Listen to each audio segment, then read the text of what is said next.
tie ni pay so bo ba de be ma ne de odo no a tie de radio ase wo a wodi kan afi na wo hwe Adom TV awie news no e bonyum kakra afa mu ene ya bai ye du so ne de obon krata no ene online stories etie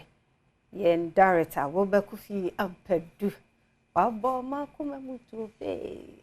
mu selenda bona kuma mutu to the my style be bisane ye odo ne chewa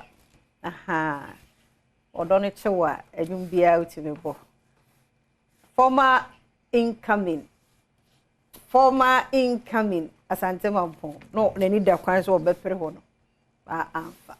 Bismarck akwasinsia na no pe yigina he emu ache efi amajo so so hu ye de okona nso pesi fasha wadru mi se adwuma we hello nye no na meka adwuma ye a wo ye enu anu adwuma du sorry a ma ho ke camera wo mu because ye de ho ache na be sorry asa oba no wa brem tu ze obechi pesi uchi kuro ngozi hwe ah ma chi sorry enye bete enko kwa oda what yes ye me hwe se de woni ai twan asebo Yiro ho. Enyuma ne dos. Enye bete. But very nyina. Afampo. Erade ma yenkwan. Wo ye ni nyina. Wo ye ni nyina. Ti fa ya botrate. Na me be ye. E be kakra no wo be retire be age be. O ya de wo ye. O re minu 60. Minu 60. Na djuma wo ye do 60 dia. Hey. Enye izo. O le. Hey. Sha ho chi sorry e. Oh. Erade. Karara. Na ya hwefo ya da mo ase. Eye moa. Unkran shansam ne the way you sorry ana musumu dis one. Sorry, no my idea. Didn't na wo say yeda. You can say yeda. I was say sorry. Ye be kan ye mmere wane nkokro mu nyina te ho hwe. Ti yeda mo ase papa munti na Awurade hye yenden. E me ye sorry. Nti sa pa. E nwanwa. Sata ma so say wo so sorry. Na ho na nama ye de. We ye da. Nsu oto agrada bubom lightning. E so sorry. E bu no so fa. Enyamia na de yekopa ti eda mo ase pa se mo hweye nye nko a team no doso nye nko a ye ne mo hweye se ye kasa ye nkasa mo wo akire a ye directors on ni team sound of war ne camera ne light ne set design ne MCR omo na makwan ma wo huye ma wo te ye nka ti bi enye ye de ejina so kasa mo akire ne doso nya bete Jonas Wahome Jonas wahome sa de tre sa Jonas we dey ade wa fedi ti Awurade hye de Awurade nka ye ho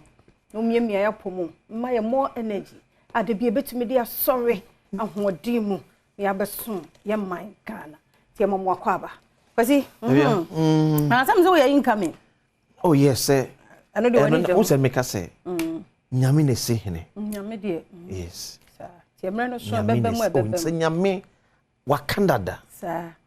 nyame aka dada se ebebem mo a mani da kwan da bia ebe kakra ne eni ha ede ne yegina so ebe kakra ne eni ha na saa bre no mu no wo be frɛ no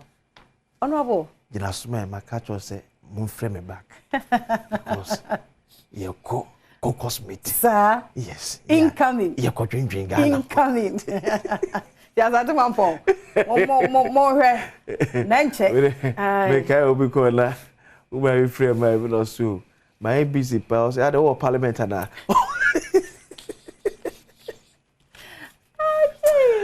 amazing you call line nti adomonline.com any or say 10 companies have expressed interest in Saglami housing project oro upon kroma yourself for where dansie ho ensemo say enyumako be dubia ni je ho se wode wo ho ehye Saglami housing project no emu edan de wo bi Ghana hapa gugu kwaye mu saa munsi no obi anya bi Ghana nyame ehira endodo we no ada ubokrata bi the story bi bae ida graphic ana say yenya grant eni yenya we me gina ha me shada no ankasa because chale edie ne yenya ye na nkofo boy abosia ne ye so still enti no yesi enyumako bedu womo eni da kwan the foreign and local companies enti no say government say nya de $100 million be say sa ma memra hanom ne yesi Ghana recorded 17,774 new HIV infections in 2023 area 2023 dear yeah Ghana HIV muawa aba nipa duamu 17,000 774 no year 2023 no year 2024 something about this week reporting about this week yeah ti yen hwe ehunye ni nyina no ya hwe ye ene bo ho ban na yen so asabi ebi wo yen so no ene die mu a wa wonim sa de ne bi wo so nti ade na wo te abo enye bo ho ban yen reduce infection no eno ane hia no maduro kra wo ho no maduro a be boyare na ase be bre na se e ma no ensa asai no moedo ko hospital anya ferry nya ye we but ye mo e ho ban wo se ye tufua se ye ntwe ho amfa eno de amfa ti ye nya se bo ho ban she condom to condom papa sa to condom papa because condom papa no ne bo enye din enchen pampers ba ko diaper diaper box yeti ase so ti ye mo e ho ban femfree sa yare nketen ene nyinsan ya wo brenso so obewo obanyem yes obanyem na afi akofa ba na yanka se musike mo bi kan ya he na ba ko se be ka ho munya careful ye mo e ho ban why no memma no nso ye wia no wayi wani saa ena munya saa de no oh metimi ayi nti se there be try and try why munya saa me o medium hum saa no there be enye saa de no na saa wo na eba na no odin udi agrafia eno aka se mo apian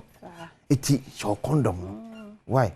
condom why mo ho ban munya nkran mo mu nyini mabawa no no mu nyini bebre wa chire o hu ni saa no bebre wa chire mo mia eye fan a won na ma no ani age to condom to no dodo to gu ho to 5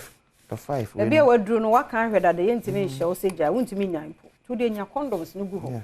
unnim nipa no wo ba bia na wa ko ni straight saa my dear enye ofefe na no anyinya nya yade ade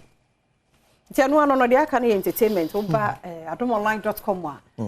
nsam no wo ho na afi patwa so efiafa de bokata ento aso daily guide de bokata enso enie Dr. Alhaj Mahmoud Bawumia Funi Vice President and Flag Bearer Edma NPP Amanyoku ni Funi ena wono ka say o say Ghana needs visionary leader Bawumia na kan say eti Dr. Bawumia say Ghana hia kanifo a owo aniswade hu vision penny owo aniswade hu Supreme Court upholds FDA's ban on Celebrity Alcohol Act. Who's that saying and FDA for the bar say oh yes celebrity untimi enya ensa advert and will be the court but no really amba atemwafo etena pono so ne mududo na ase o mene FDA ya adwen oh yes celebrity menya ensa advert news no ye the buy nti no mo say FDA said ye nti o mo yes na say o mo bo Ghana fo ho ban because kwasi ugina hoyi wo achi difo bebre ti ehu se kwasi gina so ya kwasi ye nti so obe follow nti papa ne kasa mu no o se nye celebrity no nkoa na yayi won manu aduane afri wanu company na akra no o nefo no so o mo ba no o mo hwe ani so no ohu kwasi gina ho hyepe afia gina ho hyepe nti kwan bi ono so befa so obey no beye ti se wo no mo nsa na afia no ma afia so ono na mehwe no nti na me so menye se afia bodawura so and radio TV and media no powerful you can be any pagidi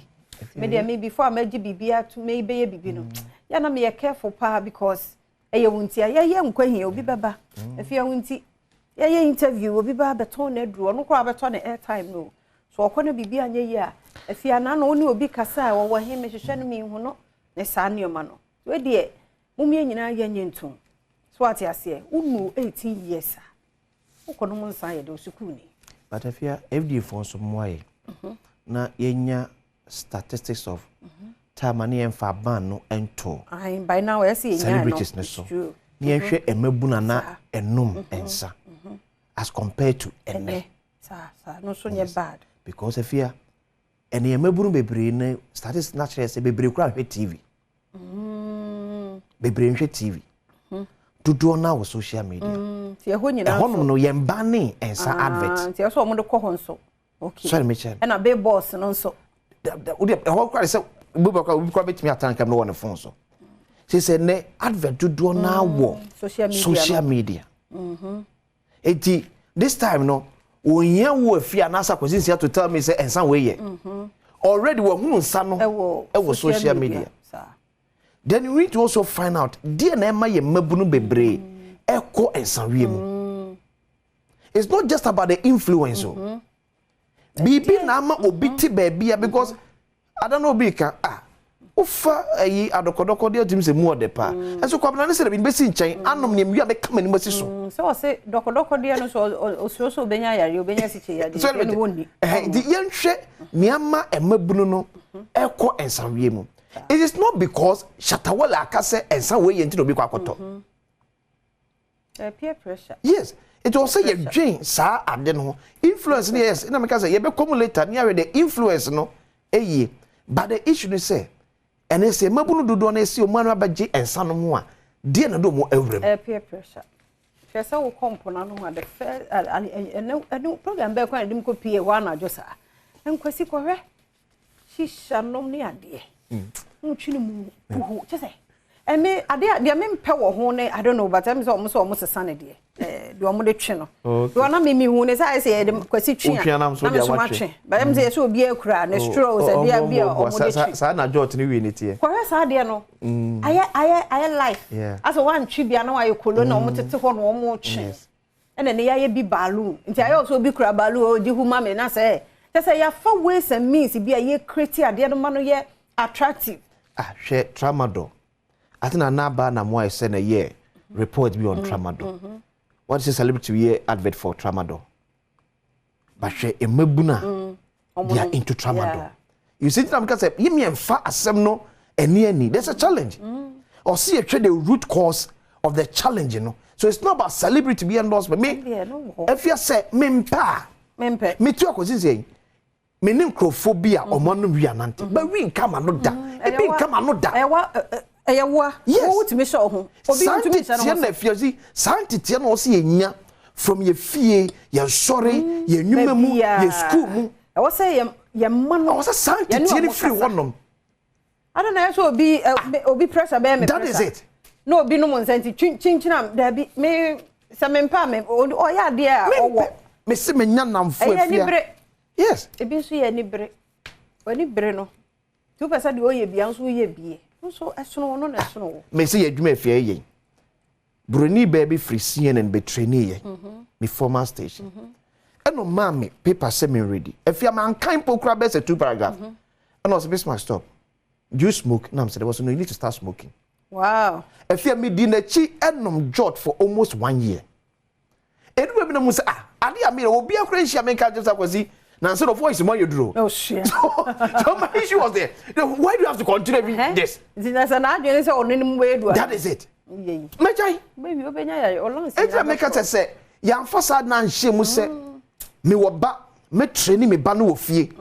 Na me jai me ba say onkohwe akwasi nsia. Won hwe afia mankwa na osua de e ma me ne wo kwan twa. Am ye be bra obi a say mo obi anya hwe. There's a challenge. Young finding the root cause of that challenge. Ye mabuna enom tramadol mamunya de ketwa but celebrity be no endorse tramadol ba mabunu na enom akra ya akra timi ayo mo akasa mixture so super glue na wo mu ye super glue egu energy drinking yes celebrity be na hu so gina TV so ye sad way but mabunu na ye mo ya matra atrampo omo ye ti won no say FDA ne Ghana Health Service ni perform ye di adwen ekọ di ntina mabunu ye sad no